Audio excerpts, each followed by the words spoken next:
Sim, agora sim.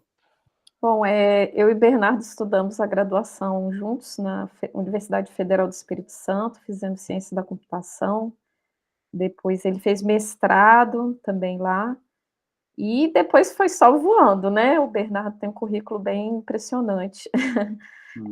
Tem 2 doutorados, um em modelagem computacional pelo LNCC, né? E outro em filosofia pela USP. Já foi pesquisador da IBM, também teve um tempo agora recentemente na Universidade de Cambridge como pesquisador visitante e recentemente em 2023 lançou também livros sobre o teste de Turing, revisitou esse tópico, né, diante de diversos avanços que nós tivemos agora na inteligência artificial, principalmente com as LLMs, e hoje ele vai nos dar essa presença muito boa, compartilhar um pouco desse grande conhecimento que ele adquiriu nesse tempo todo com a gente. Obrigado, Bernardo. Pode começar. Obrigado, Evelyn. Muito obrigado, brasileiras em PLN, pelo convite. É uma honra estar aqui. Muito feliz de poder discutir com vocês né, o teste de Turing, os LLMs, né, grandes modelos de linguagem. Vou, daqui para frente, sempre falar LLMs, que tem tido muito impacto e geram discussões, e, enfim. Então, bom, algumas das discussões sobre os LLMs, né, particularmente no ano de 2023, que foi, acho que um ano inteiro, assim, né, de reação ou reflexão sobre o que aconteceu com o ChatGPT, o impacto do ChatGPT e tal. Parte dessa discussão se referiu ao impacto dos LLMs através do teste de Turing, ou, né, falando do teste de Turing, tomando o teste de Turing como uma referência para discutir esse impacto, né? Muito disso pela popularidade do teste de Turing, uma imagem, um conceito, um elemento da cultura popular que é fácil de conversar sobre ele, e talvez um pouco por isso, né? Mas, como fundamentos da IA, então, passei vários anos, como a Evelyn comentou, estudando Turing, fazendo pesquisa sobre Turing, teste de Turing, futuro da IA, a visão do Turing sobre o futuro, né, da inteligência de máquina, como ele chamava, né, hoje a gente chama IA. E vou tentar apresentar, então, um pouco dos meus achados e, enfim, trazer também quais são outras interpretações, né, trazer rapidamente, que não dá tempo de ir muito a fundo, mas tentar colocar aqui os principais conceitos e, enfim, apresentar uma perspectiva ampla do teste de Turing, que talvez seja um pouco diferente do que a imagem geral que a gente tem hoje, tá? E eu vou falar um pouco disso, porque que imagem é essa que a gente tem hoje, como ela foi produzida, tá? Então, como eu falei, em 2023, todo esse debate, esses são 2 textos que colocam o teste Turing, usam o teste Turing para discutir o impacto do ChatGPT, né? Um da Nature, um da revista Spectrum, da I3E, a última pergunta se o teste Turing está morto. Então, tem uma coisa assim de esses testes de IA, ou formas de avaliar IA, como se fossem assim, né? Algo que ele existe enquanto ele não foi vencido ou batido, e aí, de repente, ele é batido e ele morre, né? Tem um pouco essa ideia. O artigo da Nature também, né, fala de o ChatGPT ter quebrado o teste de Turing, e aí a corrida está aí por novas maneiras de avaliar IA. E esse texto da Nature, quando eu vi, eu falei assim, nossa, eu tenho que fazer alguma coisa.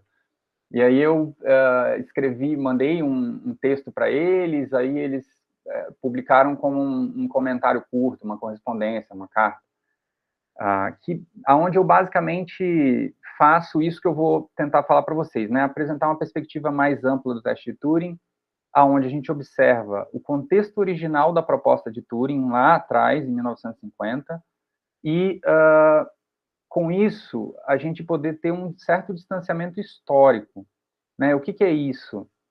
A gente tem um debate hoje que tem a sua razão de ser, e existem várias questões atravessadas, né? Existe interesse comercial, as propagandas, as narrativas diversas das várias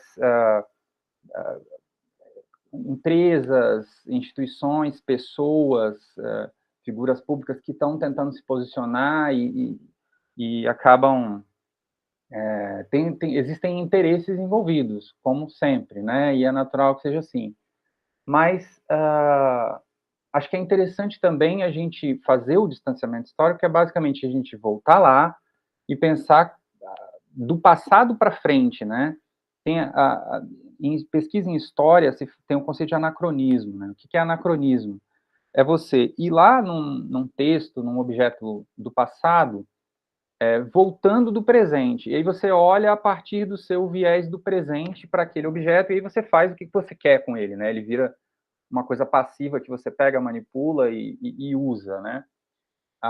Fazer a retomada do contexto é basicamente você voltar e procurar organizar uma perspectiva a partir daqueles agentes históricos do passado, como eles olhavam para frente, como eles olhavam para o futuro, né? Então, como Turing olhava para o futuro e que basicamente é a perspectiva que produziu aquela proposta, né, de ter um teste que vai ser aplicado no futuro, no fim do século, ele usa essa retórica. Então, eu vou procurar aqui fazer isso com esse cuidado historiográfico, né, de escrita da história, que é não ler a partir do presente, mas sim olhar o que aquelas pessoas lá estavam querendo. Então, tem 3 partes, tá? Não tem muito tempo, eu vou gastar um pouco mais de tempo nessa primeira parte, que é para tentar, tipo assim, né, um objetivo importante meu é trazer uma perspectiva diferente sobre o teste de Turing, segundo o próprio Turing, né, conforme eu interpreto. E aí sim, com esse terreno mais limpo, discutir o impacto dos LLMs nesse conceito teste de Turing que a gente tem. E aí, rapidamente, no final, fazer um breve comentário sobre o que eu imagino que será ainda o papel do teste de Turing daqui para frente. Sim, na avaliação de IAs, né? Embora não nessa perspectiva de ele é um benchmark, que ou ele foi batido ou ele não foi batido. Não. Mas de uma perspectiva conceitual, de fundamentos conceituais da computação e da IA, né? E aí, olhando dessa perspectiva, o que a gente pode tirar do teste de Turing para o que tem para hoje? Então, queria mostrar essas imagens, 2 imagens, assim, rapidamente, tá? Que são imagens do início da computação digital. Os primeiros computadores digitais são imagens do computador da Universidade de Manchester, né? Mark I era chamado. Ele foi fotografado em dezembro de 48. Isso é um protótipo, como vocês veem, é um caos, é uma sala um laboratório de engenharia elétrica, e onde era construído esse computador. Aqui a gente tem uma versão comercial desse computador, que logo em seguida, coisa de um ano e meio depois, foi produzida também usando a infraestrutura da Universidade de Manchester. E tudo muito rudimentar, e isso é o que o Turing, isso é o contexto do Turing. A ideia aqui é tentar trazer um pouco uma imagem da realidade do Turing, quando ele propôs aquele teste, tá? O Turing sequer, para vocês terem uma ideia, o Turing projetou o sistema de programação do protótipo e depois da máquina comercial, mas ele mal podia usar. Depois que essa máquina ficou pronta, essa versão comercial, ela era tão demandada principalmente pelo governo britânico, no contexto do programa atômico britânico, eles estavam tentando construir bomba atômica também, e o Turing queria usar para simulação em biologia, aquele trabalho dele que depois vai ser publicado em 1952, sobre a morfogênese, E também, inicialmente, ele queria usar para experimentos em aprendizado de máquina, mas não pôde, não deu muito certo. Então, os experimentos que ele fez em aprendizado de máquina, na verdade, foram no papel. Ele nem pôde usar um computador.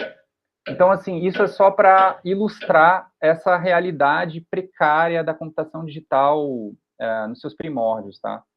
E é daí que vem a proposta do Turing do teste. Então, aqui são alguns recortes de jornal do The Times, The London Times, que eu estou mostrando para trazer a ideia de que existia uma controvérsia pública justamente sobre os computadores digitais. Então, assim, eu vou fazer aqui um pequeno... uma coisa historicamente não se faz muito, que é um raciocínio contrafactual, mas só para dar uma ideia, assim, talvez se a gente não tivesse tido os computadores digitais reais, as máquinas reais que foram produzidas no pós-guerra, talvez a gente não tivesse tido nenhuma daquela discussão sobre mentes e máquinas, se é possível inteligência de máquina. Toda essa discussão, ela foi, agora eu posso dizer historicamente, ela foi produzida a partir do advento daquelas máquinas, tá? Existia muita expectativa por trás daquelas máquinas, o uso mais rudimentar ainda, máquinas que nem eram, nem podiam, não tratavam com memória, com programas armazenados, como a gente chama em computação. Eu sei que tem algumas pessoas que talvez não sejam diretamente de computação na audiência. Na guerra, existiam máquinas, como alguns de vocês devem saber, o Turing participou da construção dessas máquinas. Uma aplicação importantíssima era a decodificação de mensagens cifradas das Forças Armadas Alemãs. Mas essas máquinas eram ainda anteriores, tá? Quando termina a guerra, está muito claro para os poderes estabelecidos, né, no Reino Unido, nos Estados Unidos, da importância de avançar a computação eletrônica. E aí surge, então, a computação digital. Então, esses computadores que eu mostrei nas fotos são os primeiros. Existe uma disputa se, de fato, esse computador britânico ali que eu mostrei foi o primeiro computador digital. Por quê? Porque ele poderia armazenar um programa em memória. Tá? Então, isso gerou... imagina hoje o que é a gente ver uma notícia de jornal sobre um equipamento de hardware de ponta, de uma tecnologia, sei lá, por exemplo, física quântica. Né, tem aquele laboratório em Campinas, Sirius, que chama, parece, um investimento enorme. Quer dizer, esses equipamentos que envolvem muito dinheiro e muito esforço, eles geram repercussão. O computador digital gerou repercussão.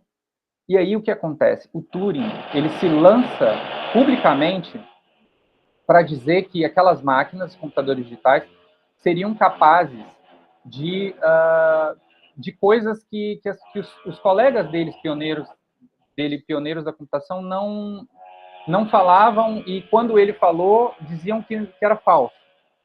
No caso, a inteligência de máquina. Por quê? Porque aquelas máquinas eram entendidas como máquinas de cálculo sofisticadas. Elas serviam para cálculo numérico, basicamente, para aplicações físicas, né? E o Turing viu outros usos nessas máquinas, tá? Então, a gente tem, só para dar uma ideia de alguns eventos, em junho de 49 é um ponto alto dessa controvérsia. Ela começa em 46, na verdade.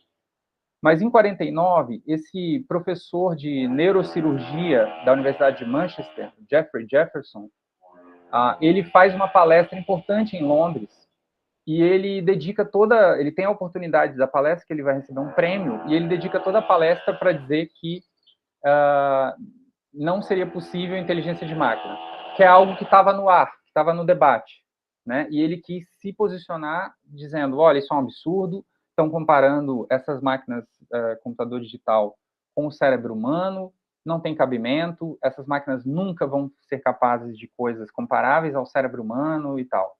Então, basicamente isso. E aí o repórter do The Times, no dia seguinte, entrevista o Turing. liga para o laboratório do Turing e consegue arrancar algumas declarações dele, né? Ele foi meio pego de surpresa, que é essa matéria do meio aqui, do cálculo para o soneto. E aí ele fala, bom, usa de ironia, eu não vou ter tempo de ler, enfim, talvez depois dá para vocês verem no vídeo gravado, com calma. Mas aí o Jefferson, aí tem cartas, outras cartas de pessoas assumindo o lado do Jefferson, outras assumindo o lado do Turing, e o Jefferson responde no dia 21 de junho com esse título, O Ressentimento dos Papagaios, que eu vou passar aqui, eu tenho uma tradução aqui, vou rapidamente destacar alguns elementos, né? Qual é a ideia aqui? É mostrar o quão quente era esse debate, o quão carregado de ironia e de sátira, tá? Então o Jefferson diz, eu ficaria realmente arrependido se tivesse merecido a hostilidade daquele pássaro acrobático, charmoso e decorativo, o papagaio. Isso porque ele usa a ideia do papagaio, essa caricatura, na verdade, que a gente tem do papagaio, citando o René Descartes, né, que é um filósofo, né, do século XVII, da Renascença. E o Descartes faz comparações usando o papagaio. Os autômatos modernos, os autômatos, no caso da Renascença, o Descartes, lá atrás, século XVII, falando, só são capazes de repetir as coisas. Eles não têm, de fato, uma certa generalidade no seu comportamento, então é fácil a gente identificar se a gente está diante de um autômato ou de um ser humano, né? E para o Descartes, animais não tinham alma, então também não eram capazes de comportamento inteligente. Então, daí que o Jefferson tira a coisa do papagaio, as cartas ironizaram isso, né? Ali nos comentários do Turing, ele ainda não fala em papagaio, mas depois, no artigo de 50, esse é um trecho do artigo do Turing famoso, da revista Mind, de 1950, ele fala do papagaio, e bastante voltado para o Jefferson, né? Em diálogo direto com o Jefferson. Aí ele escreve, provavelmente o professor Jefferson estaria disposto a aceitar o jogo da imitação como um teste. O jogo é frequentemente usado na prática sob o nome de Viva Voce para descobrir se alguém realmente entende algo ou se, aspas, aprendeu como um papagaio. Então, quer dizer, o Turing está um pouco dizendo assim, olha, esse jogo que eu estou propondo, estou apresentando, e é claro, bastante irônico o jogo, mas não é uma coisa tão nova, não deveria surpreender muito vocês. É quase que uma prova oral que se usa entre seres humanos para avaliar se a pessoa aprendeu mesmo alguma coisa ou se ela está só repetindo mecanicamente. Então, ele traz esse aspecto, e aí ele apresenta, nessa passagem mesmo, ele apresenta um exemplo de interação entre essa pessoa interrogadora, e no teste eu vou falar um pouco, vou voltar para o teste muito em breve, mas, grosso modo aqui, para dar uma ideia, o Turing ilustra o jogo da imitação trazendo a pessoa interrogadora pergunta, quer questionar a máquina sobre um soneto que a máquina deveria ter escrito e escreveu, e aí essa interrogação vai no sentido de ver assim, mas será que ela escreveu mesmo? Será que ela sabia o que estava escrevendo? E aí a máquina responde e tal, sobre o soneto, lá pelas tantas, a interrogação traz outros elementos, a máquina é capaz de misturar o soneto, que é um soneto shakespeariano, com uma peça literária do Charles Dickens, né, que é um escritor inglês. Então, quer dizer, o Turing imagina essa máquina, uma máquina imaginária, que estaria, né, ali jogando o jogo da imitação, e ele coloca o que seria basicamente um exemplo de uma máquina que seria inteligente, no caso, que seria capaz de passar nesse teste, digamos assim, porque ela é capaz disso, ela é capaz de discutir criticamente uma obra de arte, né, um romance do Charles Dickens, e ela flui por essa discussão tranquilamente e sustenta aquela discussão. E aí ele diz, o que o professor Jefferson diria se a máquina de escrever sonetos fosse capaz de responder assim no Viva Voce? Isso porque o Jefferson fala que gostaria, então, para uma máquina ser inteligente, ela teria que escrever um soneto e várias outras coisas. O Jefferson elenca lá vários critérios bem difíceis, né?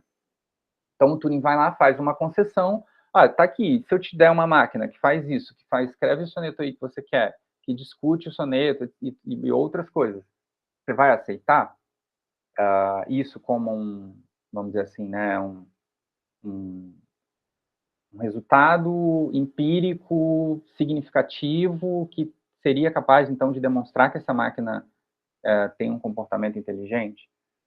E aí ele faz essas questões para o Jefferson, ele dialoga diretamente com o Jefferson no texto dele. Então, assim, para falar algumas palavras em síntese, tá? De qual é essa perspectiva que eu proponho para o teste de Turing, o jogo da imitação. É basicamente um experimento mental, um experimento do pensamento, como se chama na filosofia da ciência, e isso, por quê? Porque tem alguns elementos materiais constitutivos da discussão do Turing, tá? Que são característicos de experimentos mentais, sobretudo na ciência, quando você tem uma controvérsia científica na interpretação de um conceito científico ou de um resultado científico, isso não é nada incomum. Haver uma controvérsia, e uma das partes, ou às vezes as duas partes, e é o caso aqui, porque o Jefferson, nesse texto que acompanha a palestra dele de junho de 49, ou seja, que antecede o artigo do Turing, o Jefferson traz ali uma espécie de experimento mental. Eu não vou ter tempo de falar dele. Então, a gente pode entender o do Turing como uma resposta ao do Jefferson. Então, a gente tem, a proposta vem no contexto de uma controvérsia, existe uma variação contínua dos cenários, tá? Nesse desenho do que seria o experimento. Ele está sempre variando discursivamente ao longo do texto, ao invés de, olha, isso aqui é um experimento, eu vou definir ele é assim, assim, assim. Não, não é isso que o Turing faz. As questões e os critérios são retóricos, eles não são técnicos, o Turing não traz nada que seja comparável com o que a gente pode entender como um desenho de um experimento, né, com detalhes em estatística, amostragem, coisas assim. Ou na física, com, né, uma discussão precisa de variáveis, de parâmetros, de condições experimentais, não. E o uso que o Turing faz do teste é nesse texto, é ilustrar um argumento, né? Ele basicamente está oferecendo um argumento em direção no sentido da possibilidade da inteligência de máquina, que, olha, eu acho que é possível, e vou ilustrar o argumento através desse jogo, você vai aceitar se uma máquina passar nesse jogo? Então, esses dois trabalhos que eu estou mostrando aqui são dois principais trabalhos que eu tive nesses anos de estudo desse tema. E aí vocês, né, se interessarem, podem ir lá encontrar mais coisas. Tem um artigo que vai sair agora também, até que complementa um pouco isso que eu vou falar estou falando hoje no seminário, que é passar do teste de Turing, vivendo em futuros de Turing, né? Que vai sair numa revista chamada Intelligent Computing. Mas, enfim. O jogo da imitação em si, né, só para a gente não ficar sem lembrar aqui a estrutura do jogo, o jogo tem 3 participantes, A, B e C, que desempenham papéis diferentes. C é uma pessoa interrogadora, juíza, tá? Vai fazer as perguntas e vai avaliar. B é um participante que tem um certo tipo e vai representar o próprio tipo. Então, alguém que vai se comportar de acordo com os estereótipos. A palavra estereótipo é muito importante. Por quê? Porque quando o Turing dizia que a máquina seria capaz de um comportamento inteligente, a reação era muito carregada em termos daquilo que era considerado inteligência então, e que se confundia com inteligência humana. Então, inclusive, a inteligência animal não era algo do senso comum atribuir inteligência para animais. Então, assim, ser inteligente é basicamente ser humano, é se comportar como um humano. Então, aí agora a gente volta para B. B vai se comportar de acordo com uma certa expectativa para o seu tipo, e B pertence de fato àquele tipo, existe enquanto uma mulher, existe enquanto um homem, existe enquanto uma máquina de certo tipo, enfim, tem um tipo, tá? E isso vai variar. E isso é que é interessante, ao longo do texto do Turing, isso vai variar. Quais são os tipos de A e quais são os tipos de B. A vai se comportar de uma maneira a imitar o tipo de B. A é uma entidade, é um homem, uma máquina, não aparece como mulher nos cenários do Turing, mas vai se passar por aquilo que não é. Isso é muito importante, tá? Então, por isso, a gente tem o conceito de imitação, de enganação. Quer dizer, A precisa convencer C de que seria B, né? Ou seja, produzir em C uma identificação equivocada entre quem é A e quem é B, né? O que C vê é X e Y, e C tem que identificar se X é A e Y é B, ou o contrário, tá? E essa é a função de A, produzir o equívoco em C. Então, a enganação aqui é uma coisa, tem um fundamento científico, que o argumento do Turing é de que o computador digital, se adequadamente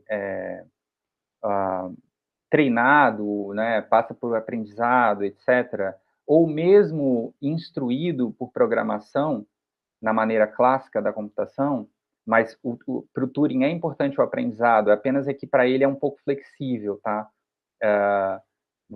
A máquina inteligente ela poderia também ser dotada de programas com instruções explícitas complementando o que ela adquiriu por aprendizado. Mas, enfim, A seria capaz de se passar por aquilo que não é. Por que o Turing traz esse jogo, esse teste de imitação? Porque ele está explicando a computação digital. Ele está usando de alguns elementos que foram trazidos pelos críticos na discussão. Então, por exemplo, a presença de B é algo que vem do Jefferson, tá? Naquele artigo que eu coloquei ali, Turing's Test, A Beautiful Thought Experiment, tem detalhes sobre isso para quem se interessar. Então, o Turing meio que monta um esquema conceitual aqui que traz elementos que, na verdade, vêm desses críticos, e ele, bom, vocês querem isso, isso e isso, então está aqui esse esquema, tá? Do jeito que vocês estão pedindo. E aí, da parte dele, Turing, ele está usando disso para explicar o que é a computação digital, para explicar a potencialidade futura da computação digital, que ainda não é visível com aqueles computadores rudimentares, tá? Então, eu proponho o seguinte, que uma questão abstrata de Turing, que a gente poderia ler aqui através dessa estrutura, poderia A imitar estereótipos intelectuais associados com o tipo de B com sucesso, o que basicamente quer dizer suficiente para enganar C, a despeito das diferenças físicas, ontológicas, existenciais entre A e B? Então, por que o Turing, no fundo, sugere essa questão através da variação contínua dos tipos? Então, ele apresenta um cenário onde A é um computador digital e B é um computador analógico. Então, quer dizer, são computadores que estruturalmente, fisicamente, são constituídos são constituídos de uma maneira diferente. No entanto, ele argumenta que o computador digital pode imitar o comportamento do computador analógico. Ele dá até o exemplo da construção do número π para isso. E aí pode imitar até um certo nível, até uma certa, no caso da construção do número π, até um certo dígito, e aí truncado. Mas o que ele quer dizer? Dependendo das condições do ambiente, da tarefa intelectual que está em jogo, pode ser que a imitação de A tenha sucesso a tal ponto que A não seja distinguível de B.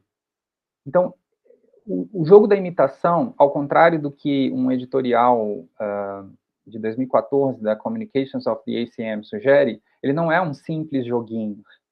O jogo da imitação tem uma profunda reflexão teórica e científica por trás, e, claro, com uma camada retórica, irônica, que tem a ver com o debate todo que estava acontecendo naquele momento histórico, mas que, ao longo das décadas, essas coisas vão se perdendo. Então, as pessoas tendem a ver como, né, muitas perguntas que se faz, inclusive está aí na literatura, foi publicado, a gente pode, tem as décadas de publicações sobre o teste de Turing nessa literatura. Por que o Turing não para e define, especifica bem o experimento está sempre sendo trocado, por que o Turing foi tão impreciso, tão vago, né? Qualquer pessoa que desenha experimentos conseguiria desenhar um experimento melhor do que esse jogo da imitação. Esse tipo de comentário foi feito na literatura ao longo das décadas, tá? Inclusive por pessoas de destaque na IA. Então, assim, tem toda uma retórica no artigo de 50. O artigo tem uma certa estrutura lógica que vai se desenvolvendo, o texto tem seções e tal. Eu tenho vários comentários sobre isso que eu não vou poder trazer aqui agora, mas você abrindo o corpus de escritos do Turing, né, por exemplo, o relatório técnico de 1948, Maquinário Inteligente, não tem lá a retórica de um experimento de fim de século, um experimento crucial que vai nos permitir decidir se a gente tem uma máquina inteligente ou não. Não tem isso. O que tem é, por exemplo, aí aqui eu estou só dando um destaque aqui para uma passagem, essa fala de que ele diz assim, provavelmente teria algum efeito no convencimento de críticos e oponentes a real produção das máquinas. E aí, no próprio artigo de 50, a última seção, Máquinas que Aprendem, é, de fato, a proposta de uma agenda de pesquisa para se construir máquinas que aprendem. Tá?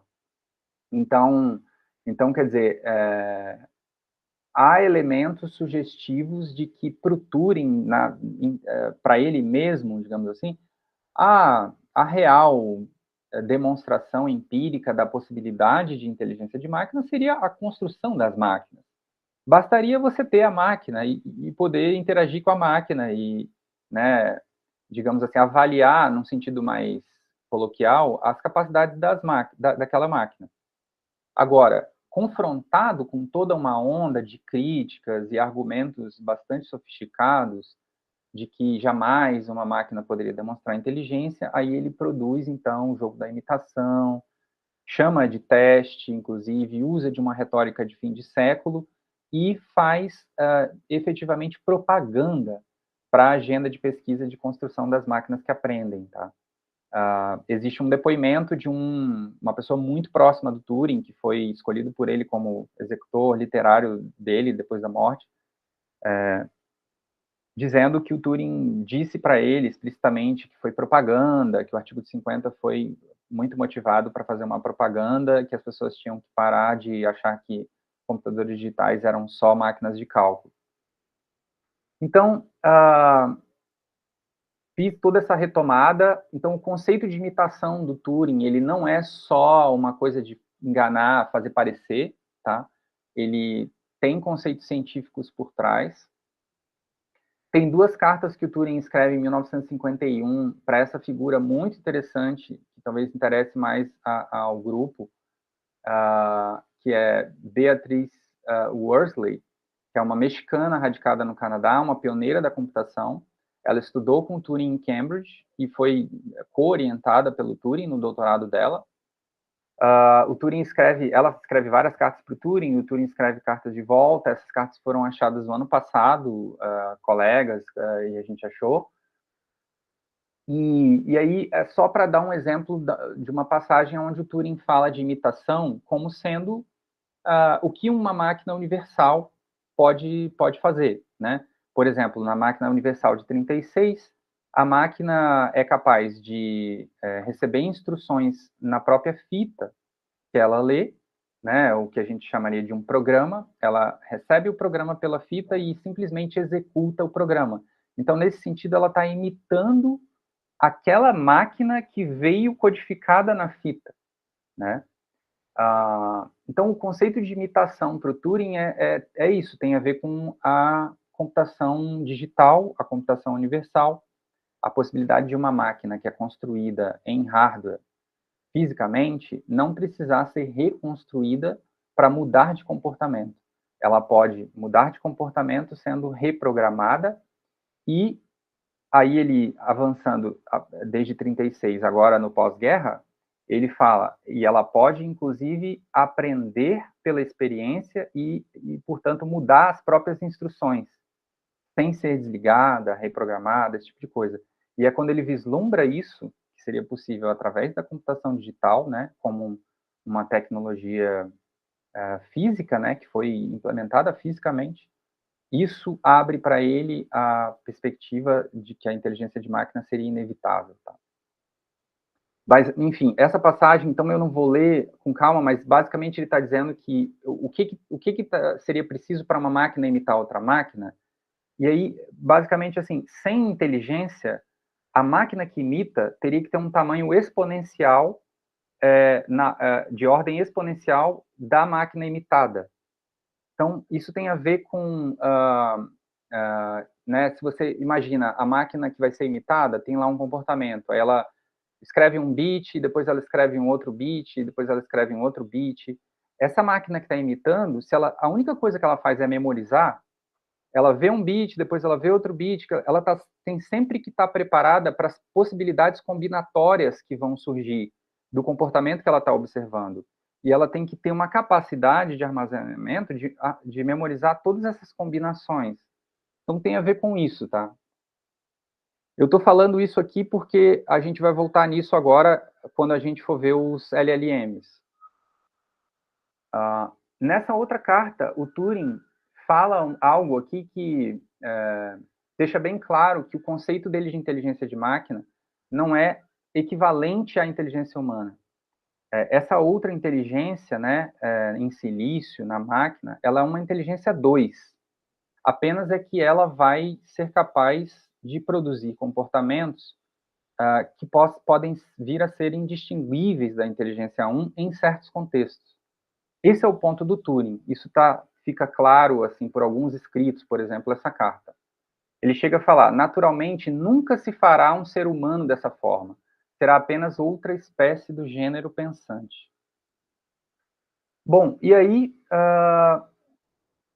aí eu fiz todo esse resgate, tá?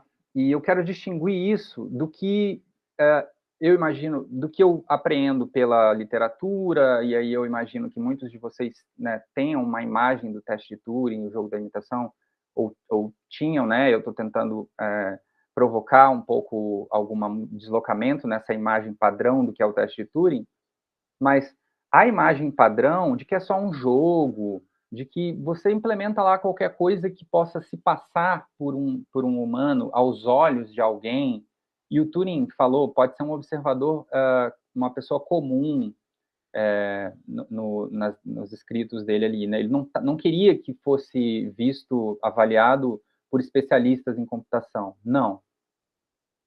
Isso tem a ver com a imagem que ele quer passar da inteligência de máquina no senso comum. Então, são pessoas do senso comum que estariam ali desempenhando o papel de interrogador ou interrogadora.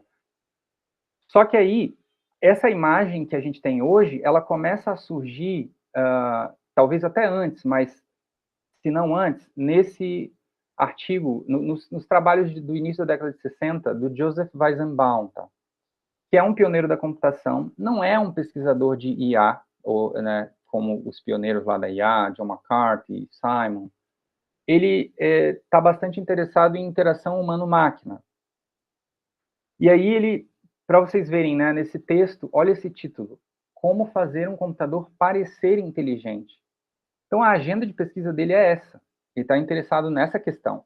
Ele não está interessado em construir máquinas inteligentes, ou construir máquinas que aprendem e que aí, então, jogariam o jogo da imitação usando da sua inteligência acumulada, desenvolvida. Não. E aí, basicamente, o que eu quero sugerir para vocês é que aqui você tem o início de uma outra tradição e que cooptou o conceito do teste de Turing. O teste de Turing passou a ser confundido com isso. Então, o Weizenbaum constrói o sistema ELISA, que não é um sistema inteligente, nem era para ser, apenas manipulação de texto, uso de palavras-chave, templates pré-definidos. E aí ele diz, isso é uma forma impressionante de teste de Turing. Quer dizer, é uma pessoa que influencia aí toda uma reinterpretação, tá, do que era o teste de Turing.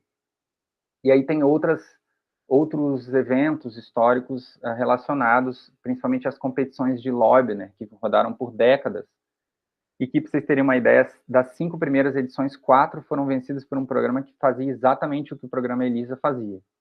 Então, aqui, isso é uma outra coisa, eu chamo isso de teste de Weizenbaum, esse tipo de teste, que as pessoas chamam por aí de teste de Turing, mas ficou conhecido como teste de Turing. Inclusive, aquele artigo da Nature se refere aos testes lá da competição Loebner como teste de Turing.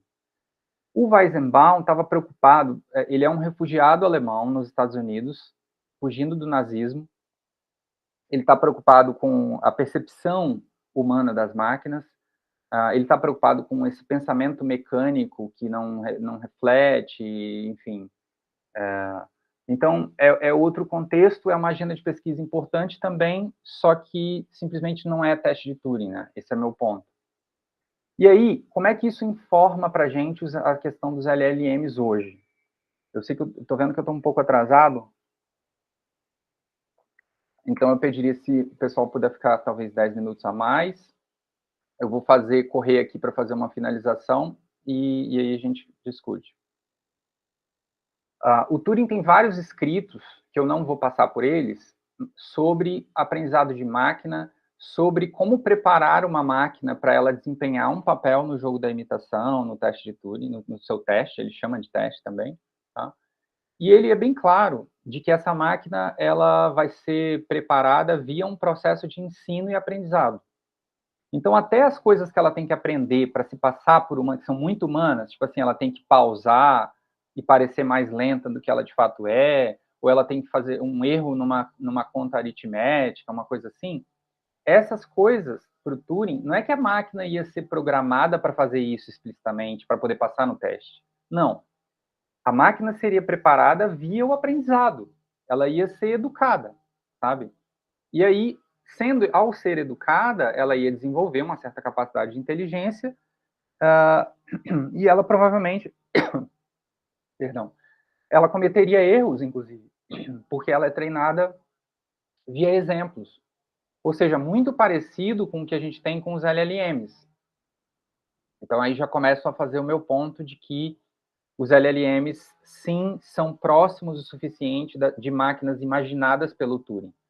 Com várias questões, né, que eu vou mencionar agora, mas sim, fazendo o distanciamento histórico e deixando um pouco de lado as nossas brigas atuais e problemas da OpenAI e outras empresas, etc., a gente vê que as máquinas, esses LLMs, sim, fazem coisas muito próximas que o Turing imaginou. Então, ele fala que a reação real da máquina às várias circunstâncias que iria provar, iria poder, então, ser uma prova adequada, se ela tem capacidade de inteligência ou não. Ele fala que se ela não for inteligente porque ela aprendeu, se ela não tiver a capacidade de aprender, ela iria acabar errando e repetindo o mesmo erro, né? Ou seja, ela é pré-programada, ela vai acabar caindo no mesmo erro várias vezes e, assim, se revelar não inteligente. Então, ele fala mais disso. Então, quer dizer, coisas como que o Weizenbaum fez e propôs, para o Turing não tinha um contexto para ser, sequer para ser colocada para jogar o jogo da imitação e para estar em questão se ela é inteligente ou não. No caso dos LLMs, o Turing faz uma afirmação que é muito interessante quando a gente pensa nos LLMs. Ele faz a analogia da questão da pilha atômica, tá? Que você tem uma pilha de nêutrons, se ela tem um certo tamanho, você injeta um novo nêutron, nada acontece. A energia não se soma. No entanto, se ela tem um certo tamanho, se ela atinge um certo tamanho crítico, você injeta um novo nêutron e aí a energia é propagada e essa pilha pode ser destruída. Então, acho que isso é uma coisa que ele falou lá no contexto dele, em 50, e que, de fato, a gente vê algo desse tipo, esse tipo de fenômeno de escala crítica no aprendizado dos LLMs, certo? A gente tem esses artigos, por exemplo, né, do pessoal da OpenAI e outros pesquisadoras, sobre as leis de escalonamento, né, desses modelos. Agora, às vezes o pessoal vai e faz uma interpretação, então a consciência vai emergir, porque o aprendizado emergiu, então, né, daqui a pouco a consciência vai emergir também. Bom, isso é outra questão.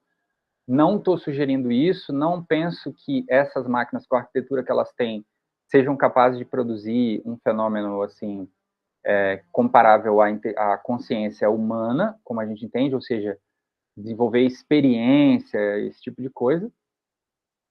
Mas sim, os LLMs, a meu ver, eles provam o conceito de inteligência de máquina proposto pelo Turing, imaginado pelo Turing, tá? No contexto do seu teste. Bom, tem a questão das métricas, eu vou passar isso,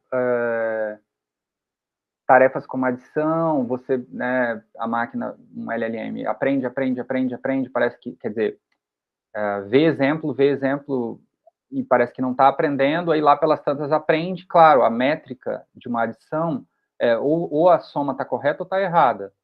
Então, é natural que, numa certa escala, você possa começar a ver uma consistência no aprendizado da adição. Então, quer dizer, tem a ver com isso também a escala crítica. Mas, de novo, acho que é suficientemente próximo do que o Turing imaginou. E aí, acho que, sim, para colocar uma formulação, é assim, azul aqui, a gente tem a existência de máquinas construídas com uma estrutura lógica relativamente simples, né, cuja inteligência cresce ao aprender com a experiência, para ter desempenho razoável em tarefas que eram antes, né, exclusivas do domínio humano. Então, por exemplo, conversação. Quer dizer que elas sejam, né, que tenham certas habilidades, por exemplo, matemáticas, teóricas em matemática? Não, aparentemente elas não têm ainda. Quer dizer que elas são confiáveis? Acho que não. Mas né, é um desenvolvimento tecnológico realmente impressionante nesse sentido da formulação. São meras máquinas de memorização, né, ou papagaios. Aí a gente tem a caricatura do papagaio, que vem lá do contexto do Turing. Isso aqui é uma abstração, eu não vou falar ela em detalhe, mas se a gente for pensar o que seria uma máquina de mera memorização, ela apenas memoriza, ela não tem inteligência. Uma máquina que apenas memoriza, para ser capaz de desempenhar uma conversação, ela teria que ter pré-memorizada o que a gente chama árvore completa de conversação. E essa estrutura ela é exponencial no tamanho da conversa, certo? A cada nova interação de vai e vem, por exemplo, A1 interrogadora fala alguma coisa, aí a máquina responde com B1. Se a gente conta cada par desse como uma interação, aí depois C1 em resposta a B1, né? E aí da pessoa humana que está testando, e aí D1 é a resposta da máquina. Você tem uma árvore de combinações que seria necessário memorizar. E aí isso, tipo, realmente não é viável. Por mais que você tenha grandes modelos de linguagem, memorizar esse tipo memorizar todas as conversações possíveis, certo? Para dar conta ali é algo complicado. Então, algum nível de inteligência a gente tem que compensa quanto mais inteligência, menos necessária a capacidade de memorização. É claro que a proporção nos grandes modelos de linguagem ainda a gente vê que tem muito de memorização, mas o quanto, né? Como um tema de pesquisa, eu tenho interesse em estudar esse problema, né? Poder medir isso. Aqui é um conceito de inteligência do Simon, eu vou pular. Deixar claro que a gente observa que as máquinas Transformers elas têm baixa eficiência de aprendizado, certo? O Turing comenta sobre isso também, então, assim, não me parece que o Turing estaria satisfeito com esse tipo de máquina como um estado da arte da IA, acho que precisaria, né, avançar e tal, o consumo de recursos, etc., isso seria absurdo para o Turing. E pensar o teste de Turing daqui para frente, acho que são 2 conceitos que ele traz, né? Avaliação interativa e adversária. Esses 2 elementos, essas 2 propriedades de um teste de IA, eu acredito que a gente vai usar muito nos próximos anos. Então, é possível a gente pensar que desfazer o teste original com humanos, que tem bastante retórica, etc., e ter a figura do interrogador, da interrogadora, como uma máquina também, que aí sim vai ser capaz de estressar a máquina do outro lado, que a gente sabe cada vez tem mais recursos, né? E essa máquina que avalia, ela teria acesso a dados, né? Poderia ser um knowledge graph, esse tipo de coisa. Então, acho que a gente pode pensar no teste de Turing de um ponto de vista conceitual, né? Para guiar a avaliação de IA daqui para frente, para além de benchmarks estáticos, né? Que as pessoas vão lá e avaliam e produzem um artigo com gráficos e tal, mas uma avaliação mais na ponta do uso, né, no mundo real? Acho que a gente vai precisar de ter formas de avaliação também nesse sentido. Então é isso, desculpa pelo tempo, gente. Deixo esse slide aqui como um pano de fundo para as questões.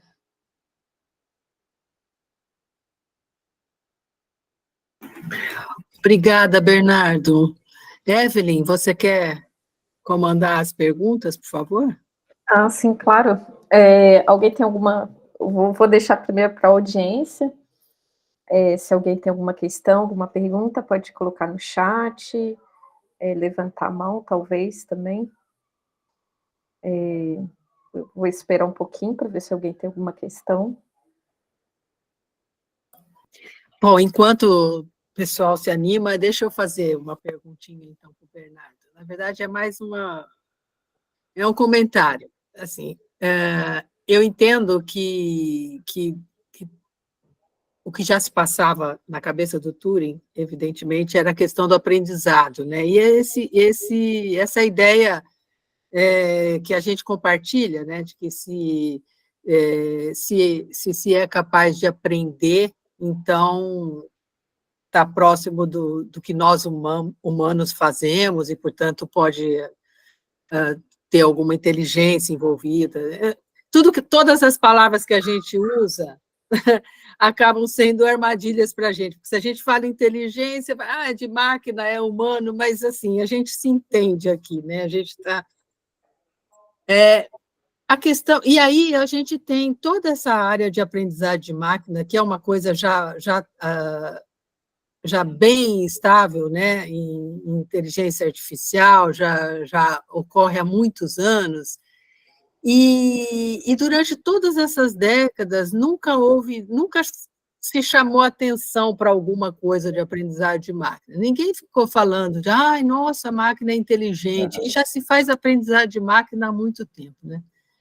Então, eu fico pensando que, assim, nada me tira da cabeça que foi quando a coisa se aplicou à linguagem natural que se chamou atenção, né? Então, se nós somos inteligentes porque falamos, que temos uma linguagem, ou não, quer dizer, essa discussão, se os animais têm linguagem, se são inteligentes, não é esse o ponto, mas no senso comum, a habilidade linguística está ligada ao conceito de inteligência, né? Isso a gente não tem como negar.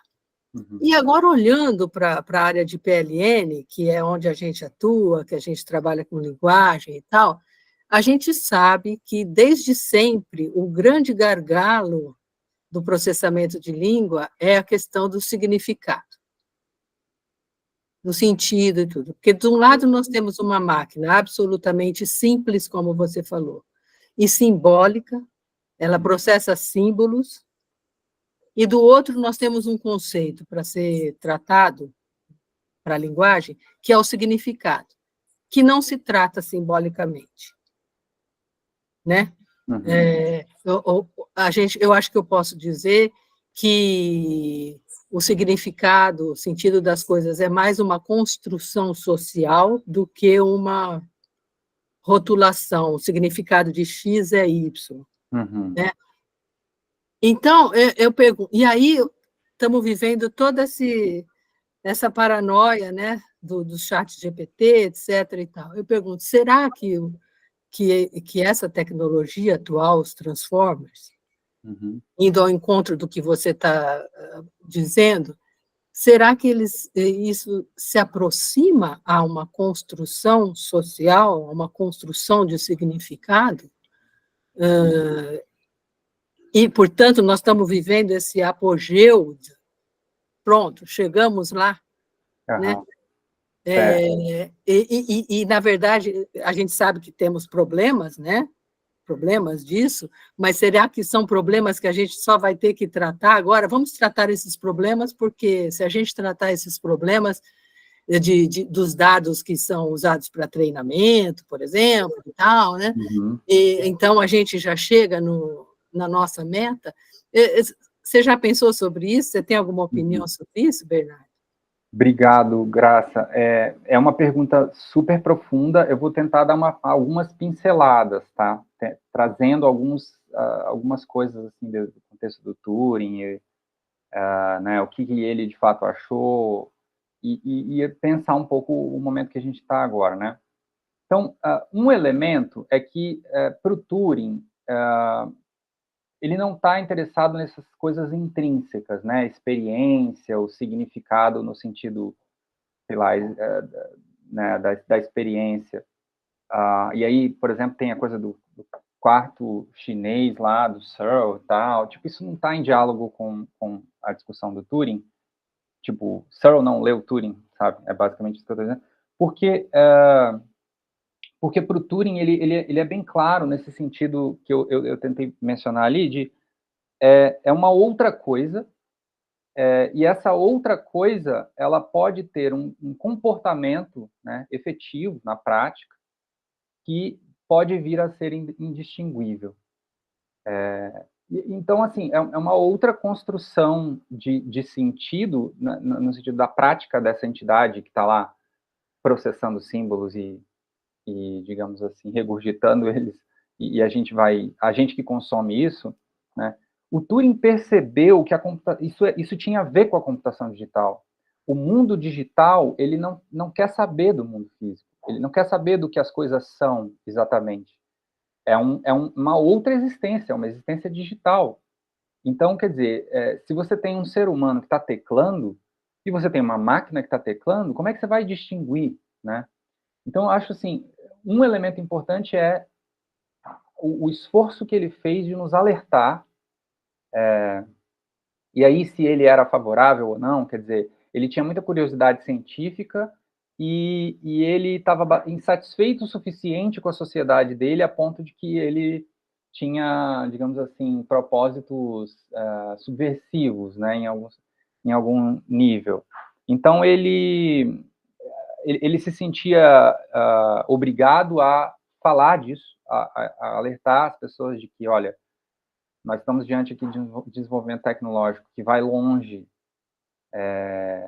tipo, a gente não tinha internet, assim, né? Ele pensou isso tudo naquele, não é no vácuo, mas é naquele contexto rudimentar de primórdios da computação digital. Então, para ele não tem essa coisa do significado, isso é um ponto importante. Existe um certo contexto também de Cambridge e de um grupo chamado Moral Sciences Club de filosofia que o Turing frequentava por décadas, desde o início da década de 30, quando aluno de graduação em Cambridge, até depois como fellow no King's College, pesquisador, ele esteve frequentando esse grupo, onde a figura principal filosófica desse grupo se chamava Ludwig Wittgenstein. Então, o Wittgenstein, a perspectiva de linguagem é uma perspectiva de uso, né? A linguagem é uso, é vivo, tal, uma coisa assim, grosso modo. Eu não sou especialista em Wittgenstein, mas assim, né? Não sei se alguém quer contribuir também nesse sentido, né? Mas tem esse elemento.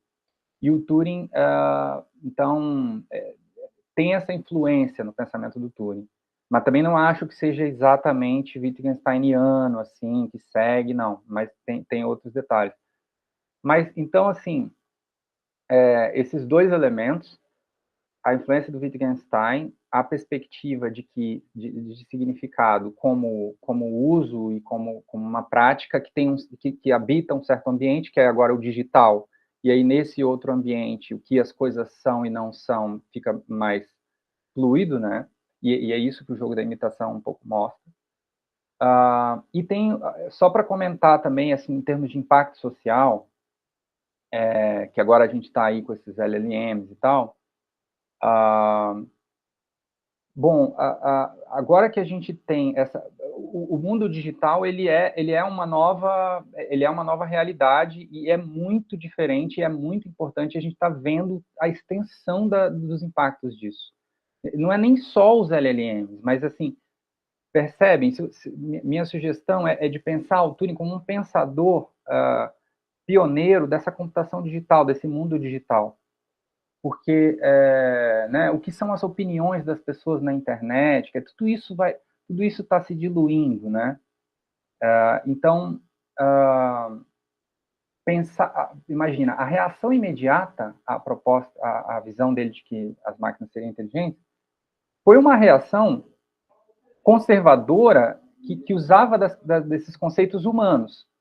Não é porque não faz isso como humano, não é porque não experiencia como humano, tal, tal, tal, tal. E o que ele queria dizer era justamente que não importa, que não é sobre isso, né? Mas é sobre um colapso que você tem do que as coisas são, o que passa a valer é o desempenho nesse mundo dos símbolos, e é com isso que a gente tem que lidar agora, né?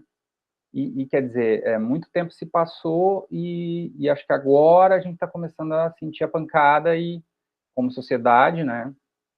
E vai ter que lidar com tudo isso, reformar instituições imagina, enorme impacto, né?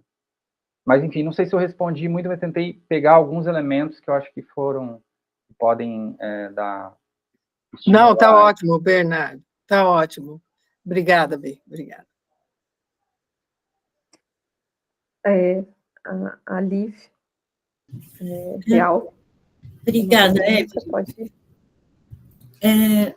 Primeiro, obrigada, Bernardo. Bem interessante mesmo ver onde chegou toda a sua pesquisa do Turing e como foi encaixada com a época dos LLMs também, né? Sorte, né? Tipo, você está tem um tema de pesquisa e, de repente, o negócio... Não tenho certeza se é sorte. Porque... Bom, eu tenho trabalhado com avaliação já há muito tempo, e aí a gente tem essas métricas clássicas que você falou. Hoje em dia a gente pega um dataset já específico, faz um gráfico e vai dizer que uma LLM é boa para alguma coisa.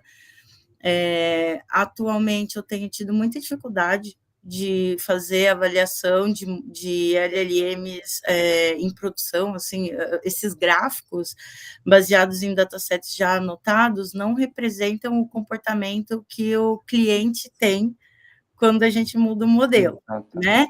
Então, assim, às vezes num determinado dataset que a gente achou que era confiável, um modelo foi melhor, mas na prática outro modelo foi melhor.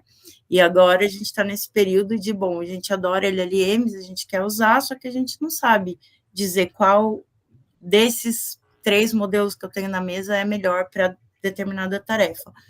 Aí eu gostei da sua provocação final, da gente pensar em usar o teste de Turing, talvez como um framework, um jeito de pensar as avaliações de LLM, e eu queria que você contasse um pouco mais sobre isso, se você já pensou em algo, o que você iria por aí, mais ou menos, porque... eu tinha uns slides a mais aqui, né, quando eu fui na USP, mas eu achei que estava um pouco... muito rudimentar, para não ia ajudar muito. Mas esse aqui, né, é o contexto que eu imagino para o futuro, uma representação simples, assim, né, que é assim, a gente se inspirar pelo teste, né?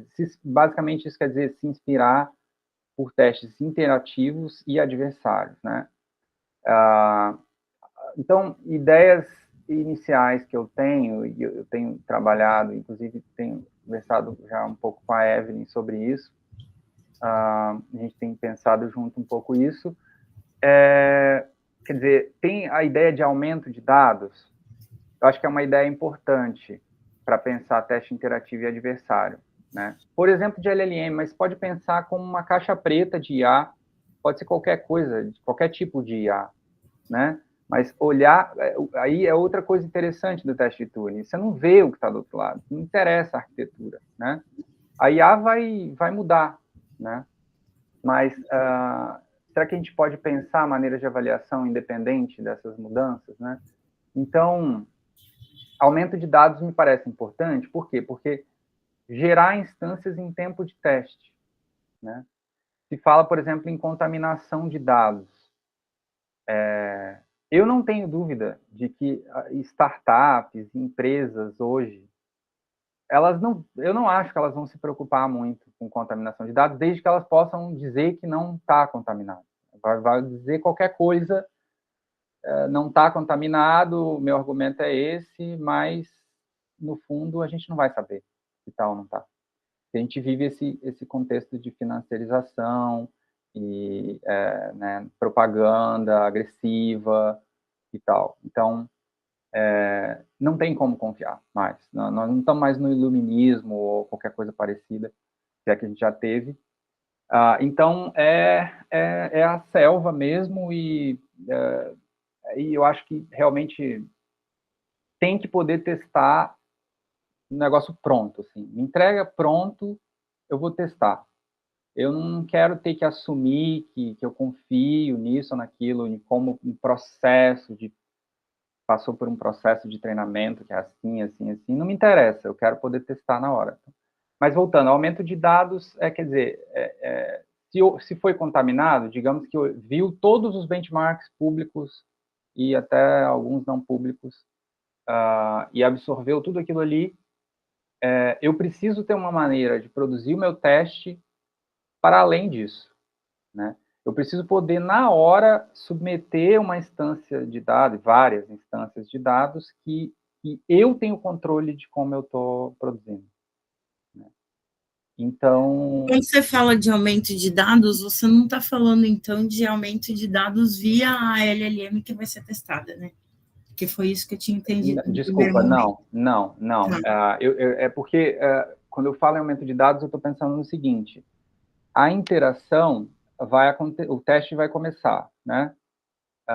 E aí, o que é o elemento interativo? É poder levar em conta no teste o contexto atual do teste. O que está acontecendo no teste? É assim que eu vou saber se é inteligente mesmo, se tem a competência ou se não tem, né? Ou se é uma coisa pré-armazenada, alguma coisa assim. Obrigado, Luiz. Então, assim, a IA entrega para você alguma coisa.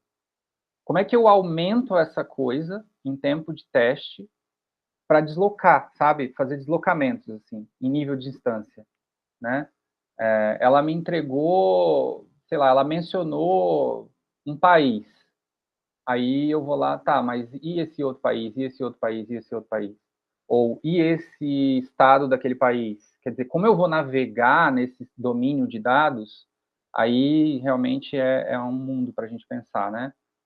Mas imagina que interessante se a gente pode produzir os novos itens de dados que vão ser levados para o teste em tempo real e em diálogo com o que está rolando na interação, né? E quando a gente pensa em LLM, essa interação pode ser, né, textual, ali, é uma conversação, mas a gente pode pensar até mais amplo, né, nas IAs, sobre as IAs. Né? Se a IA trabalha de uma maneira estruturada, que não é conversacional, também poderia pensar assim, né, em testar interativamente e tal. Mas, claro, como a Graça falou, o legal é a linguagem, então a gente vai querer fazer as coisas usando linguagem e tal.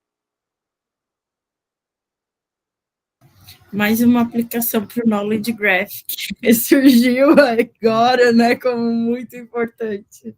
Pois é, né? Legal, obrigada, Ok. Bernardo. Nada, obrigado a você. Agora a Natália tem uma pergunta. Acho que a gente pode fechar na Natália, né? Depois.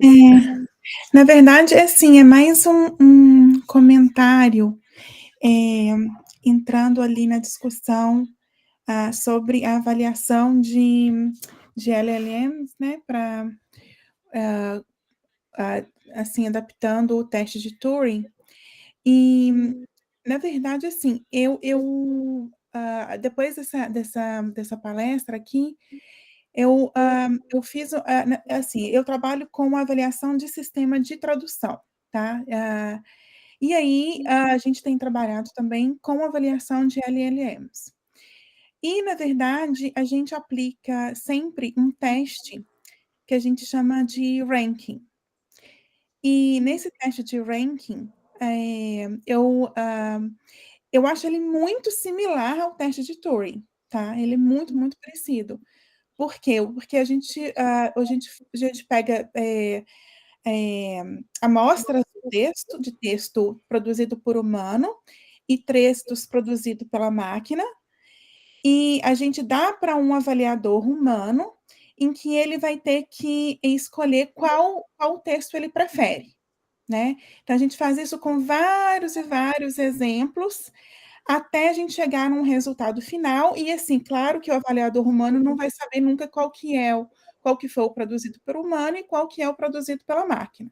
Uhum. E aí a gente aplica esse teste para ver qual é a capacidade daquele modelo ou daquele sistema, né, em geral, pode ser um Machine Translation ou um LLM, para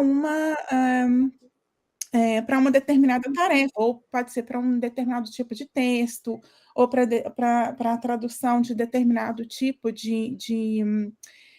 para um determinado contexto e tal. Então, assim, na verdade, assim, eu acho que esse teste, o teste de Turing, ele já está sendo aplicado há muito tempo, mas com um outro nome. Sim, em outro formato. Em outro formato, exatamente, para a avaliação do sistema. É o que a Bem gente interessante.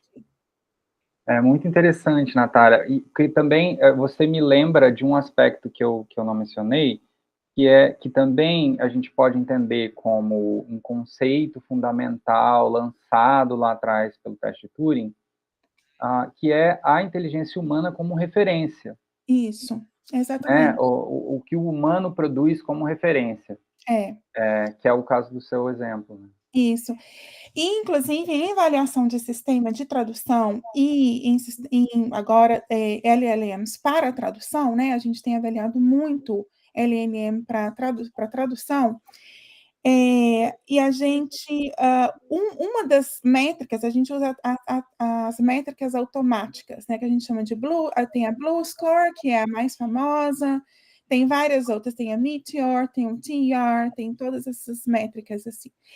E a referência sempre é o texto humano, né? Então, assim, para a gente considerar que uma máquina ela produziu um output de qualidade, esse output ele tem que estar próximo da referência, que sempre é uma coisa produzida por um humano.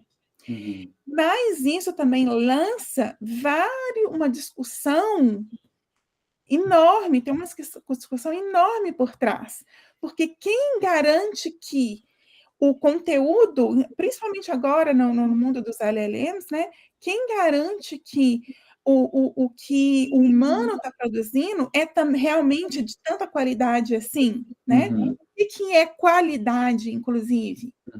Ou que já não é um híbrido também, né? Que esse humano, no loop dessa pessoa, ela usou LLM ou usou... O que a gente pode ser considerado qualidade? E por que o humano está com qualidade? Por que o do LLM não pode ser, talvez, até melhor do que um que é produzido para o humano, né? Em determinadas circunstâncias.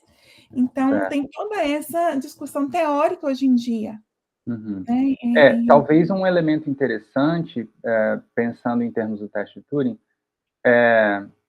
em vez de usar como referência um texto humano pré-armazenado, produzir esse texto humano em tempo de teste. Quer dizer, porque quando a gente olha para esse slide aí, né, o papel de B, né, na versão original, e que aqui eu troquei por uma fonte de dados, o papel de B é estar definindo a referência, né, definindo essa referência do comportamento que deve ser imitado, mas no contexto dinâmico do teste, há de se imaginar que B está quase que se reinventando durante o teste, porque B precisa garantir a representação do seu tipo em contraste com essa outra coisa, né, que está tentando imitar. Então, quer dizer, isso vai forçando o B a subir a barra na representação do seu tipo. Então, quer dizer, quando você fala que esse texto humano está ficando precário, tem qualidade já duvidosa, talvez trazer essa referência de texto humano como algo que vai ser produzido em tempo real pode, sei lá, tornar a avaliação mais rigorosa, né? É uma ideia que, pelo menos, eu não é do meu conhecimento, assim, se alguém já implementou esse tipo de um teste, assim, em tempo real, né? Aí, quer dizer, pode esbarrar em questão de custo. Mas é muito custoso ter o ser humano produzindo isso. Aí que eu acho que, aí, de novo, aumento de dados, né? A ideia de aumento de dados.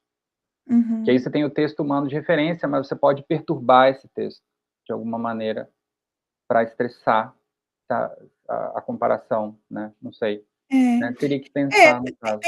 Teria que pensar bastante, porque tem várias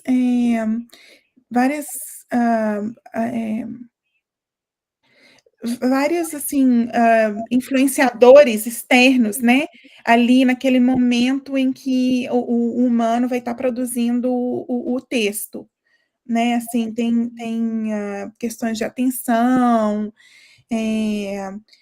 do tempo, limitação do tempo, pressão do tempo, né, então tem várias questões que tem que ser consideradas ali, o ambiente em que ele está, né. Aí teria que também ser pago, né, assim, se for para fins científicos, eu sei que no Brasil não pode pagar, né, e aí você tem que achar uma pessoa que esteja disposta a fazer, gratuitamente, né. Tem aí os testes de Turing online, né, acontecendo, né, eu sou um pouco crítico no sentido de que o pessoal está implementando os testes de Turing online, recrutando seres humanos, né, talvez precarizados, pagando ali alguma coisa, e dizendo que é uma implementação literal do teste de Turing. Quer dizer, é aí que para mim o problema está aí, né, quando eu falo daquela a visão simplista, assim, né, da proposta de Turing, cara, você não precisa fazer uma implementação literal para depois você dizer, tá aqui, eu sou aquele que vou anunciar, ou aquela que vou anunciar que o teste de Turing foi vencido. Tipo, sabe, é meio publicitário, assim, né, não é tão científico, parece. Mas estão aí, é uma literatura crescente. Não, mas ele não foi vencido, não, a gente usa, é o teste de Turing, só com outro nome. Enfim, são fundamentos conceituais, eu acho que é uma maneira interessante de ver, que a gente pode explorar, né, daqui para frente. Sim. Tá bom, muito obrigada, Bernardo, pela palestra. Eu acho que é isso, eu agradeço a presença de todos, muito obrigada, Bernardo, por essa palestra. Obrigado, Evelyn. Obrigada, Bernardo. Obrigado, Graça. Sucesso para você. Valeu, Livi.